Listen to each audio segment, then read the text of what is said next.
Welcome to our end of week news bulletin. My name is Koplo Kibwanga Ferdinand.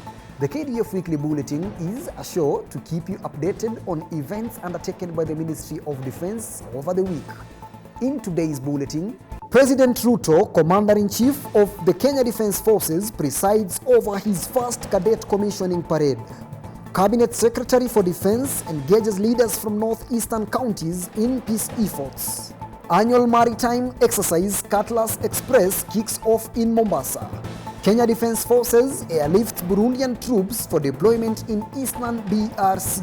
Military Wives Association conducts mentorship program at Kenya Military Academy. And in sports, Defense Forces Technical College holds its annual Sports and Culture Day.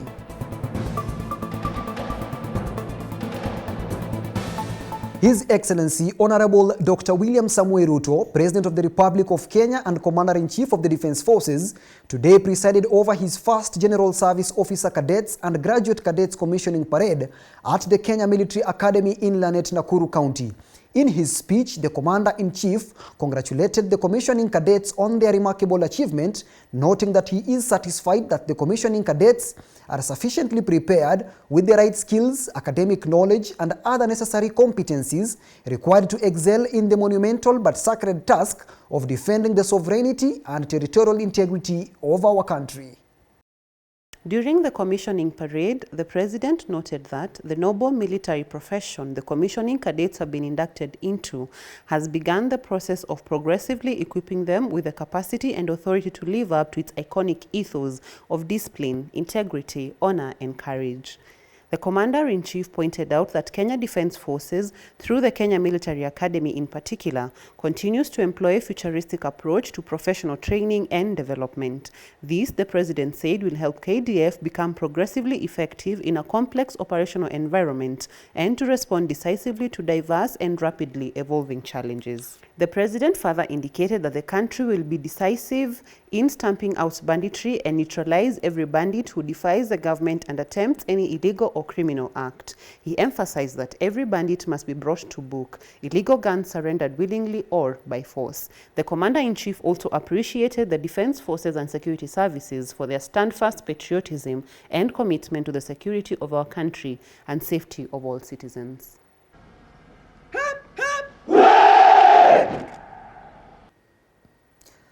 Honorable Aden Duale, Cabinet Secretary for Defense, has reaffirmed the government's commitment to end banditry, restore peace and normalcy in the North Rift. This was during his visit to Operation Maliza Uhalifu. The CS said that security agencies have firm instructions from His Excellency the President to find a lasting solution for peace and tranquility in the region. Honorable Duale was speaking during a series of meetings with the multi-agency security teams operating in Baringo, Elgeyo Marakwet, and Samburu counties.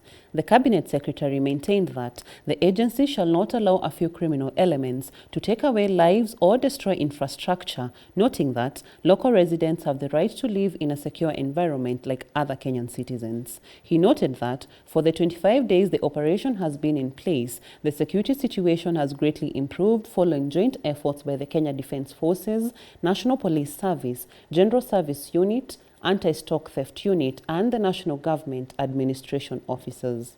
During the briefing, Mr. Abdi Hassan, the Rift Valley Regional Commander, reported that the security teams have realized critical milestones by recovering several heads of livestock, illegal firearms, and reopening of schools and roads that were controlled by the bandits. Honorable Patrick Mariru, Principal Secretary for Defense, has reassured of the ministry's support to assist mitigate the ongoing drought in the country, termed as the worst in 4 decades. The PS noted that the drought is a national issue that requires joint efforts from all stakeholders, affirming that the ministry, through the Kenya Defense Forces, has the capacity and capability to drill new boreholes and rehabilitate the faulty ones in the regions worst hit by the drought. Mr. Mariru was speaking during the signing of a memorandum of understanding with the chairman of the National Steering Committee on Drought Response, Mr. Peter Ndegwa, at Defense Headquarters in Nairobi. Through the memorandum of understanding, the PS said the ministry shall further construct dams and water ponds for water harvesting and provide transport and logistic services to supply food to drought-stricken areas with challenging terrain. The chairman of the National Steering Committee on Drought Response, Mr. Peter Ndegwa, thanked the ministry for ensuring the country is secure and for their continued efforts to support national noble cause such as airlifting of relief food to far-flung counties in the country.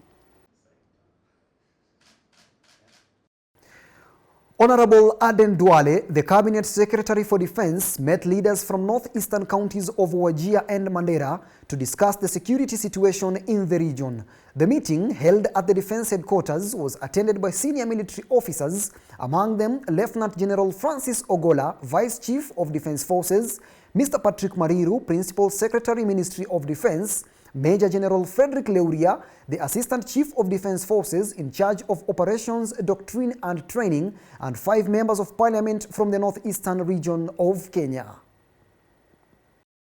The fight against insecurity in the Northeastern region was at the center stage of the meeting, with the Cabinet Secretary for Defense emphasizing that security was a collective responsibility that demands concerted efforts from security agencies, local leaders, and the community at large. With an increase in improvised explosive devices posing as a serious threat to the region's security, Honorable Aden Duale affirmed that the Kenya Defense Forces will continue discharging its primary mandate of defending and protecting the sovereignty and territorial integrity of the Republic, and called upon the leaders to contribute to security approaches by sharing valuable information. The CS affirmed that there were plans to reopen the borders at Mandera to enable cross-border trade with neighboring countries, keeping locals, especially the youths, busy, and deny terror groups a platform to recruit. Led by Honorable Abdul Haro, the Member of Parliament for Mandera South, the MPs urged the military to scale up the civic-military cooperation activities, including sinking boreholes, building classes, and medical outreaches in order to endear the public to them. Defense Cabinet Secretary Honorable Aden Duale met senior officials from the State Department for Lands, Uasin Gishu County Government, and the National Lands Commission to resolve the stalemate on encroachment of the Eldoret military land. The dispute emanates from the alleged grabbing of land at Moi Barracks Recruits Training School and the Kenya Ordnance Factories Corporation in Eldoret by the local residents. The meeting held at the Defense Headquarters sought to find lasting solutions to the land stalemate that has been historical, spanning for decades, and needed closure.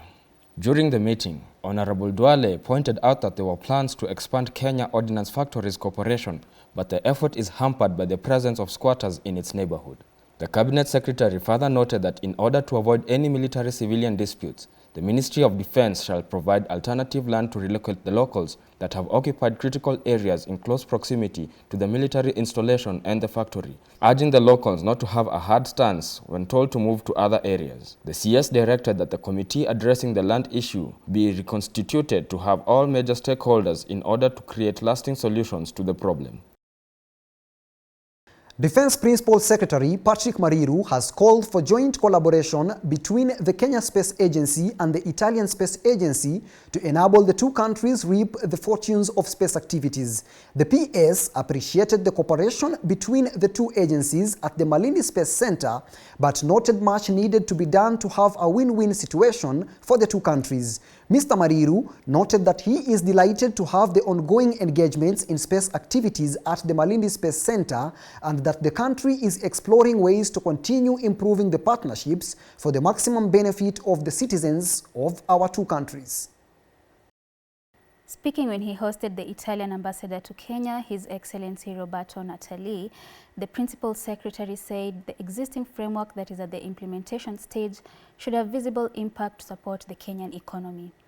Dr. Korir Singoe, the Principal Secretary for Foreign Affairs, affirmed that Kenya appreciates the relationship between the two countries that have a long history of friendship, adding that it is on this foundation that the Italian president is expected to visit the country next week. The Kenya Space Agency is a state corporation domiciled in the Ministry of Defense to promote, coordinate, regulate space-related activities in the country. The Kenya Navy this week joined other maritime forces from 14 countries around the world in the multinational maritime exercise Cutlass Express 2023.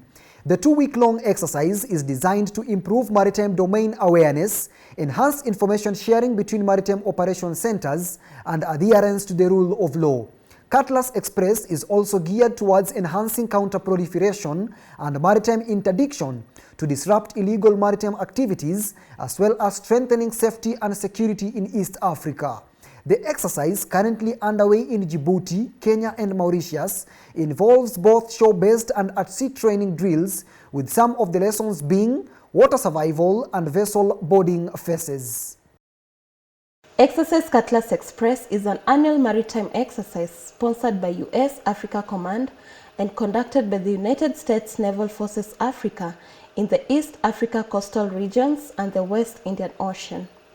Militaries taking part in the exercise include Canada, Comoros, Djibouti, France, Georgia, Greece, Kenya, Madagascar, Mauritius, Mozambique, Seychelles, Tanzania, United Kingdom, and the United States.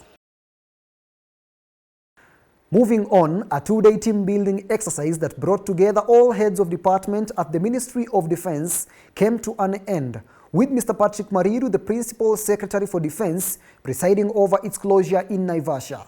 The exercise sought to create synergy among the various departments in a broader effort to maximize their input to enable the ministry fulfill its constitutional mandate. The Principal Secretary noted the significant role of the ministry's civilian component in offering support and administrative services to the military, saying that the soldier is the North Star, providing the roadmap and directions to achieve the ministry's overall goal. Mr. Mariru further noted that it was gratifying to have all the heads in one forum, strategizing on how best to offer their expertise more effectively and efficiently, and that similar exercises will be cascaded to other levels of the ministry's workforce in the coming days. We have had a very, very helpful engagement here. Just appreciating that for us to get to the next level is for us to work as a team, to work cohesively together. And we have learned that you can only be successful in one department if the next one is as successful. There isn't one department against another. All of them, those departments must work together, because that's what we call the Ministry of Defense.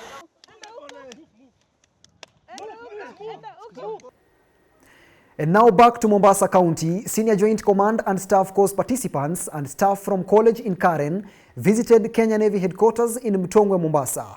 During the visit, the participants toured the maritime operation centers that saw them briefed on Kenya Navy's response to contemporary maritime security threats, harnessing of the blue economy and cooperation with key maritime departments and agencies.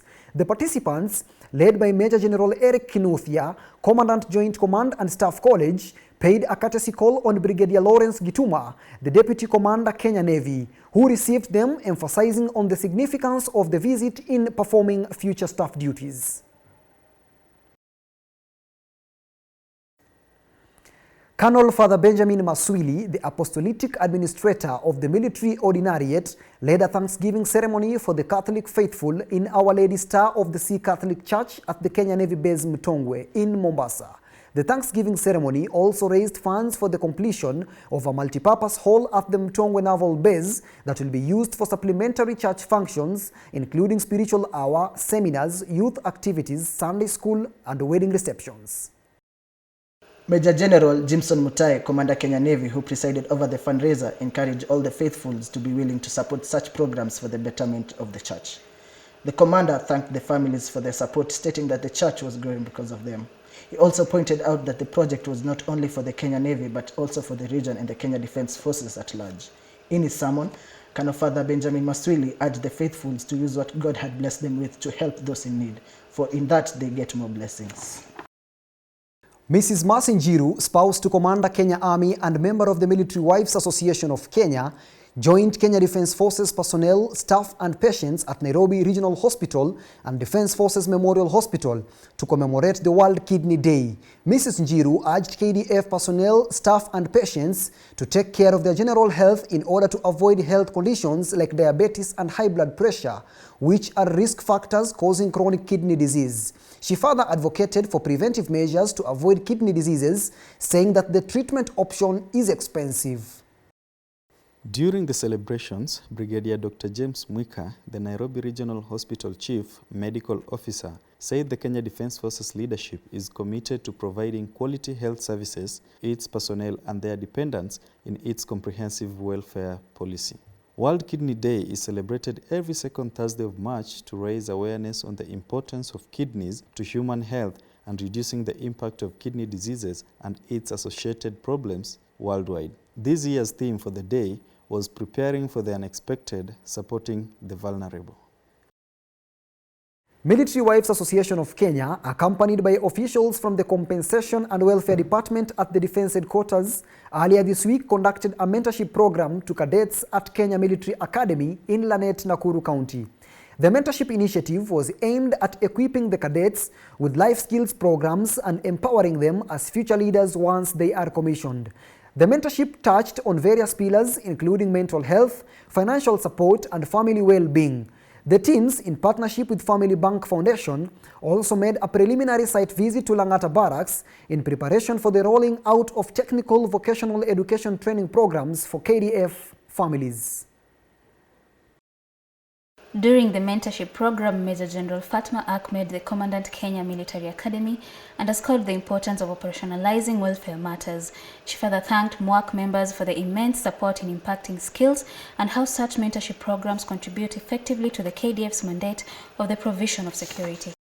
The Executive Director, Family Bank Group Foundation, Mr. John Waimiri, expressed his enthusiasm in the entire program, highlighting how elated he was in extending their partnership with MWAC, having earlier in the year sponsored 500 students for similar skills.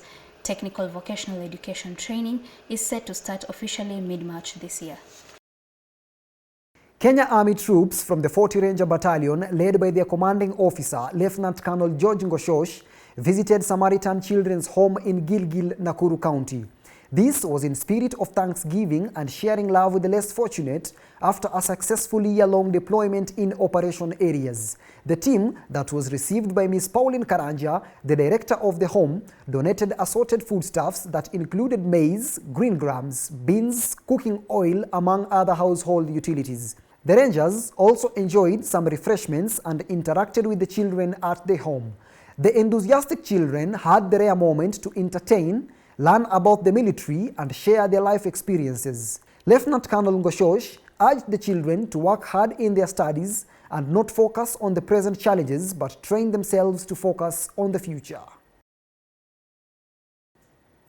And now moving on to the DRC, the Kenya Defence Forces provided strategic airlift and logistic support to the Burundi National Defence Forces troops deploying to the Eastern Democratic Republic of Congo as part of the East African Community Regional Force, also known as ECRAF. Kenya Air Force aircraft airlifted the Burundian troops from Burundi to Goma International Airport in Democratic Republic of Congo in the two-day exercise. Have a look. The Republic of Burundi is deploying its troops to the Eastern Democratic Republic of Congo as part of the East African Community Regional Force to deploy in the areas of Sake, Kilolirwe, and Kichanga in North Kivu, as approved by the Heads of State mini-summit held in Addis Ababa on 17 February 2023. This followed the recommendations of the Chief of Defense Forces from across the East African community to reposture troops within Rutshuru and Masisi territories. Masisi and Rutshuru regions have been designated as a multinational sector to enhance robust operations in addressing the current threat posed by the armed groups in DRC. While receiving the Burundi National Defense Forces troops, Brigadier General Emmanuel Kaputa, the ECRAF Deputy Commander, in the company of senior staff officers from the East Africa Community Partner States at the Force Headquarters and the Kenyan Contingent Commander, Colonel Daniel Rotich, stated that the regional force is accelerating the full deployment of ECRAF troops to enhance the peace and stability efforts in eastern DRC. Brigadier General Kaputa also said that the deployment of South Sudan and Uganda contingents is expected in due course. A joint bureau comprising the ad hoc committee, expanded joint verification mechanism, East Africa Community Regional Force, and the East African Community Monitoring and Verification Mechanism visited Sake and Bubambiro within Masisi territory in Eastern Democratic Republic of Congo. Led by Lieutenant General Joao Nasone and accompanied by East African Community Regional Force Commander Major General Jeff Nyaga, the Joint Bureau conducted an assessment and verification of the violations of the ceasefire and the security situation, leading to fatalities reported earlier in the week.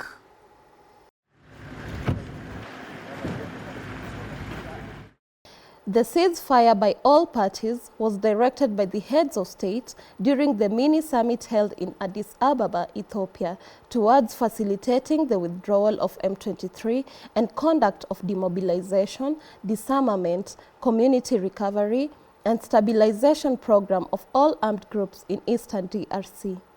The leaders condemned the recent heinous acts targeting innocent civilians, saying the visit by the Joint Bureau is critical in obtaining facts for accurate reporting towards identifying the perpetrators for informed decision-making. The two commanders later visited the Burundian contingent that deployed to Sake recently and encouraged the troops to remain committed to the execution of the East African Community Regional Force mandates.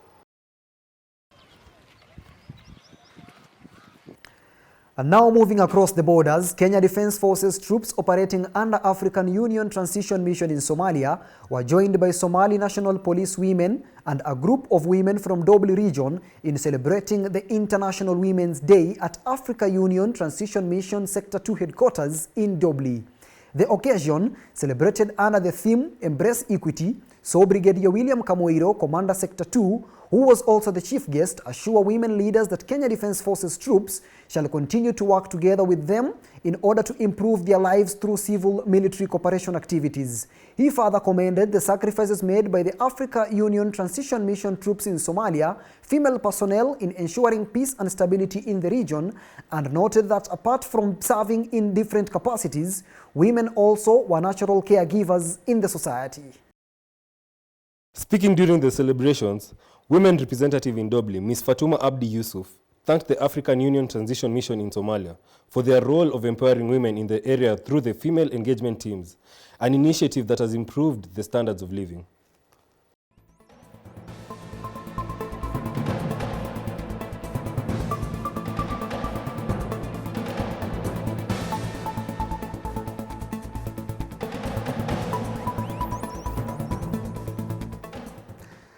Commander Kenya Air Force, Major General John Omenda presided over the annual Defence Forces Technical College Sports and Cultural Day at the Moi Air Base in Nairobi. The School of Information Technology for Defence Systems emerged the overall winners, followed by School of Electrical and Electronics Engineering, and the third place was taken by College Administration Wing. The one-day event saw students and staff compete in various sporting activities including athletics, football, volleyball, tug-of-war, cross-country, as well as performing traditional dances depicting various Kenyan cultures. Speaking during the event, Major General Omenda commended the college for its excellent academic performance and urged them to keep up the good work and emulate the same when it comes to physical fitness. The college puts emphasis on academics, sporting, and cultural activities which hold an integral part of human success. Through this, each individual perfects leadership skills, gains confidence, improves on discipline, practices effective time management, preservation of good health, and improves on esprit de corps and teamwork. I am very, very pleased to say that you are now on the right trajectory. Your performance is now coming up. Remember, DefTech is the heartbeat of the Air Force. Bila nyinyi sisi hakuna. You are the reason why we are called an Air Force. So that's why I'm putting a lot of emphasis on your well-being and your performance.